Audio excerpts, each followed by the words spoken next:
How often when you're doing the broadcast does a story come up in your mind? You're like, oh, I'd love to tell this. Like, wait, no, that's going to break one of the three cardinal rules of broadcasting. Damn it. Oh my God. All the time. Especially when there's a guy, like when they ask you about guys, like they ask me about, everyone asks me because Shea Weber got inducted in the Hall of Fame last year. He's getting inducted in the Tennessee Hall of Fame this summer. And I just did a thing and they're like, do you have any good stories about Shea Weber? Like Pecorine was the year before. And I'm like, man, I have a lot of stories, but I really can't tell them right now because you know how it goes. It's usually the fun nights out and all that kind of stuff. But and during the game, you know a guy, whether it's a good or bad story, it's definitely in the back of your mind. Yeah, Shea Weber, man. I'm happy to hear that. Did he actually stick around? Is he still moving around Nashville there a little bit? Yeah, he comes back now. He was crushed when he got traded from here to Montreal for Subban. Like it like he was floored. Like David Poyle, I guess at one point had told him, I'm never gonna trade you. You'll be a Nashville Predator for life," kind of thing. Earlier in his career, and he wanted to stay here. When Ryan Suter went and signed with Mini, they could have signed like twin deals, I think, the year before. And Weber was really trying to get Suter to stay, and he decided to go sign in Minnesota. So he's kind of rattled about that.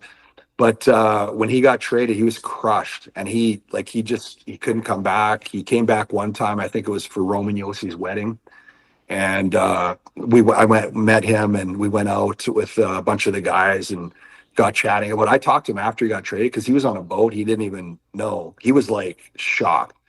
But yeah, he comes back now though. He's retired. He's not playing anymore. He's still under contract, so he can't be hired by the Nashville Predators. I know they want to get him involved in some capacity eventually, which would be a great thing. But yeah, it took him a while to get over that for sure. I'm assuming the advice you gave him was, don't worry, everyone comes back to Nashville. I've done it 3 times. Yeah, exactly. I mean, you know what? He's making freaking 10 million a year, whatever the heck it was. I'm like, you'll be okay. You'll be okay, bud. But it's just like he's such a loyal guy. Like, now I think in sports, like teams, like I think they feast on the players' loyalty, but I don't think they have the same loyalty. Well, did you get that sense? Because I mean, you started with Victoria, then you went to Prince George, and so you kind of understood the moving a little bit. But once you got into the league and you saw that movement up, down, left, right, did you kind of throw loyalty out the window? I never did because I'm like, like a lot of Western Canadian people. It's like, I'm from Red Deer, Alberta. I'm like, someone believes in me and they're going to show me faith and give me an opportunity. I'm like, I'll do whatever you want. I'll stay here. I'll take less to do this, all those kind of things.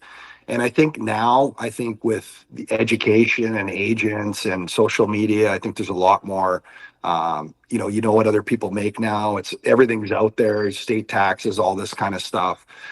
So I think there's a lot more education. I think players now are getting a lot better direction than I was back in the day, and probably before that.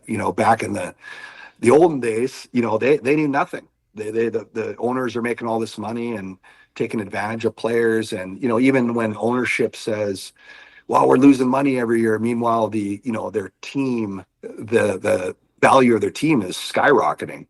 And so I think now people know a lot more, and there's people that are loyal. And I guess, at the end of the day, you have to look out for yourself, but at the same time, be a good person and do all that kind of stuff. But, when I played, I was like that too. I was just loyal to the team that gave me a chance. And, I was fortunate enough to play in the NHL for 11 years, and I was grateful for that. So that was always good enough for me. We do a hockey podcast called Sling the Biscuit every single Sunday. The clips, the bite-sized chunks are right here. Only the hits, the full-length show, which you don't want to miss, is right here. That's Dave. I'm Travis.